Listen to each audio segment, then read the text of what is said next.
Hey, it's Jeff Perry with Rocky Mountain Photography. In this video, you're gonna learn a lot of philosophy about what goes into a great drone shoot, for drone video, for drone stills, how to shoot ground, how do you shoot commercial real estate, how do you hustle on an opportunity that comes in, and how do you close prospective opportunities. So much to learn. I'm excited to share it with you. Check it out. Today we're going to show you how we're going to do a drone video of a large land parcel.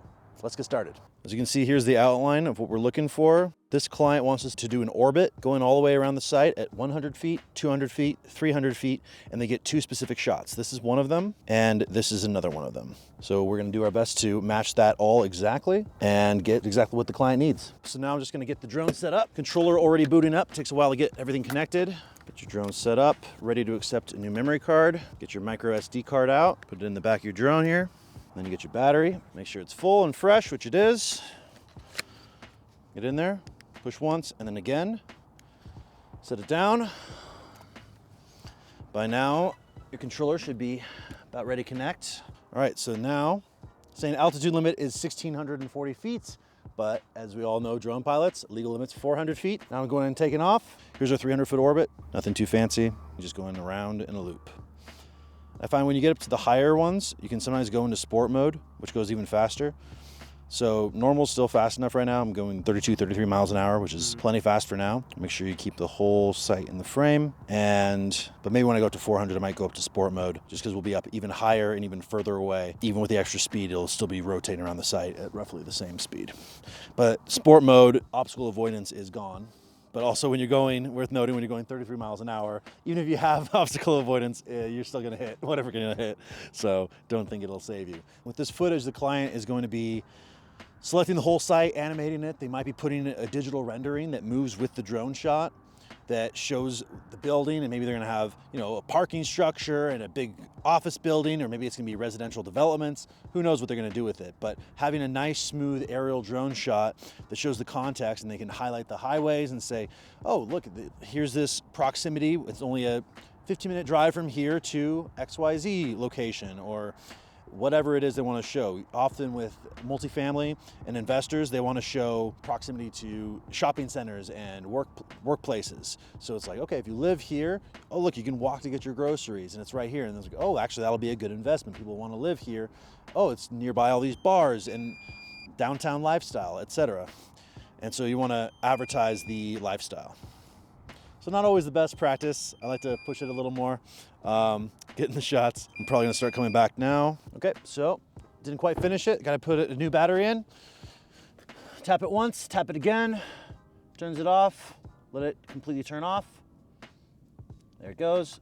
Remove it. Swap the other. Make sure it's in. Tap once, tap again. There you go. Well, that aligns with the satellites. Put your battery away. Remember where you were. I was on the other side of there for that 400-foot shot. What's fortunate actually is right when you've been flying for a while, it's still connected to most of the satellites. So yeah, it's already connected to 26 satellites. Even though I just turned off the battery, turn it back on, it's already connected, ready to go. And it should remember, yep, all the permissions I gave it before. Good to go. Okay. And then I'll get those two exact shots they wanted, those renderings that they shared. Those are exact shots and styles they wanted. And then we'll be wrapped and we can head to the next shoot.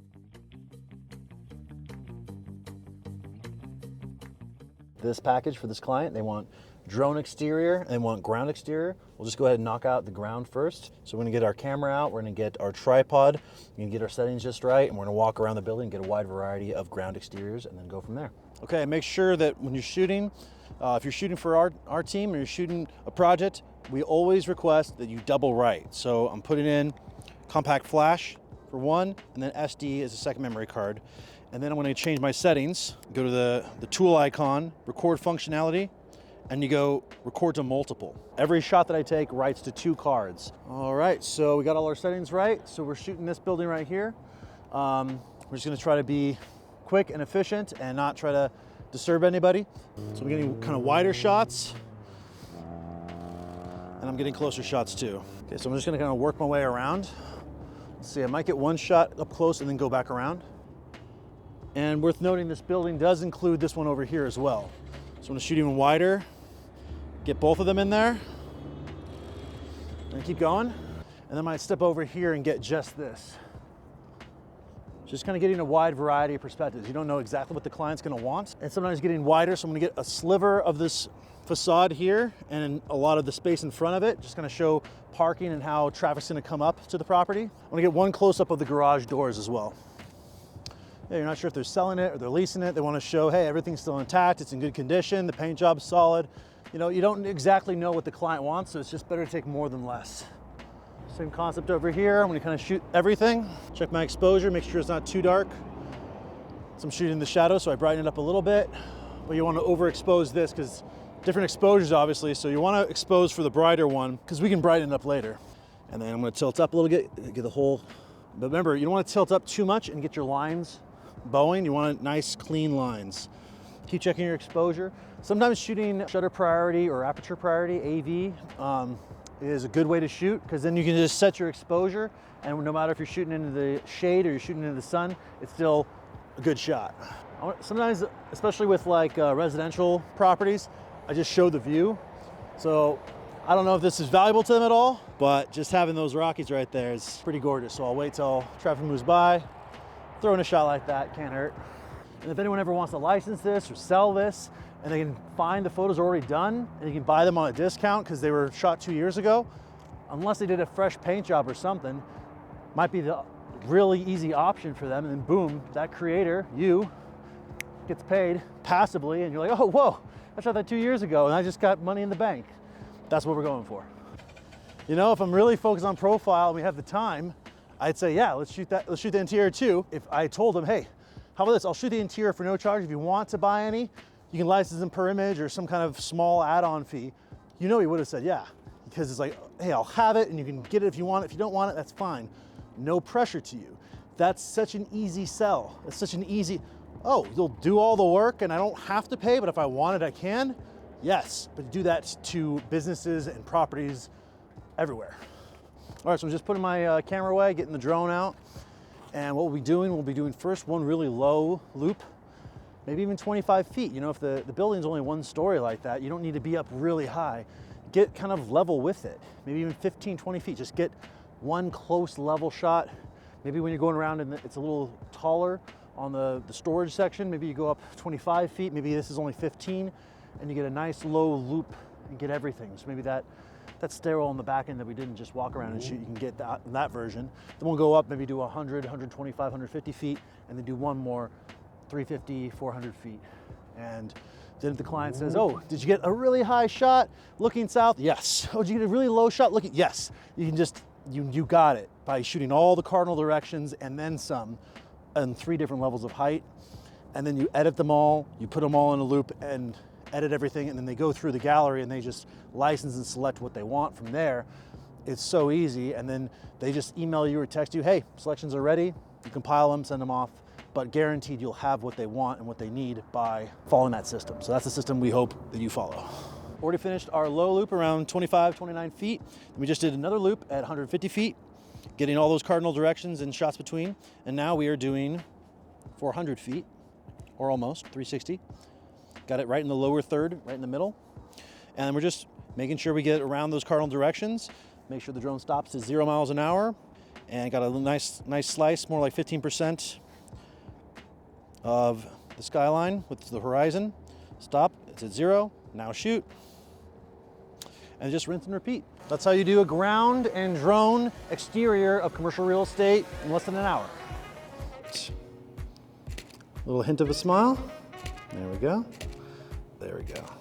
Do you think we got it in there somewhere? I think we have it in there somewhere. Okay, perfect. We'll go in the other room, pick out your favorite.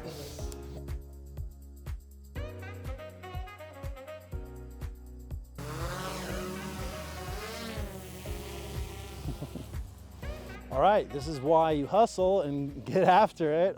Just today we're going between different drone shoots, different portrait shoots in the studio. A lead comes in, guy wants a parcel of land photographed and drone photos and drone video. And I know the weather, because we're out shooting a lot today because the weather's coming in, you can even show it. See, we got like what it was and what it's becoming. It's gonna be like this kind of gloomy, cloudy, overcast, you know, just kind of meh weather for the next 4 or 5 days, and they want it quickly. And so I got the address out of this new client, Jason. Said, oh, what's your first name, last name? What's a good email for you, Jason? Get all that, know his phone number, get everything we need, get the address of the property, and then as quickly as we can, wrap up what we have to, get out here before we lose the weather, and get out and shoot it. And I told him, hey, would you be averse to the idea if we just got out and got it shot for you, got it while the weather's good, got beautiful drone video, beautiful drone stills, captured all for you, sent it over to you, and you can say no pressure to buy, but it's beautiful weather now. It's not gonna be like that for about another week. So we just thought we'd just do it for you. That okay with you? You know, because sometimes maybe it's like a certain property and there's really fussy tenants or whatever the situation. Sometimes they don't want you to go do that. They don't want you on the property walking around or getting drone. And so you want to ask sometimes at least. And usually they're going to say, oh, yeah, go ahead, do that, make it happen. So, you know, oh, look at the sun. Finally, it's coming out and it was just starting to lose it. Get your drone up. And now we just got to get this land parcel shot, knock it out, 3 loops. Then we'll do some drone video of it and make it look its best. And I find I close about 8 out of 10 of these. Once you know what they want and you get the media with good sunny skies, nice sun on the property, looks beautiful. Look at those Rockies back there. I'm probably just gonna try to compose it to crop out that cloud and just get that slice of nice blue sky. Rockies, parcel. I can even show you right here. Let's do it. And what bad sky? I don't see a bad sky, you know? So just get on it, do what you gotta do it for your clients. Be fast and prompt, because if he was in the market for a drone photographer, a drone pilot, he's not in the market anymore. He knows we're on site shooting right now with the good weather. Why is he gonna call someone else? His searching ended, and we know we're gonna get it done with good weather, so no one else for the next week's gonna be able to beat us. If we hustle tonight, he'll have the media in his inbox and he'll see what he's gonna get. Why would he go anywhere else? So 8 out of 10 times we're gonna close the deal because we were fast and on it, and that's how you take care of your clients, and that's how you grow your business. All right, so now I'm gonna get in all the drone video, got all the stills. Just gonna fly over the site, get some nice smooth low content. I already got the high loop, I already got the blast off. Yeah, just getting a bunch of different good angles on it. Sometimes when I'm right up here, I'll just get you start shooting and just slowly pan across the site. It's a good shot to have in the repertoire. Nice and smooth, same consistency. And then get a kind of a trekking shot. So get up and tilt it down and you just go just to the right slightly, slowly. And sport mode is a good tip for landing it faster. It removes the obstacle avoidance. And that's how it's done. All batteries wiped, many thousands made today. That's how you do it.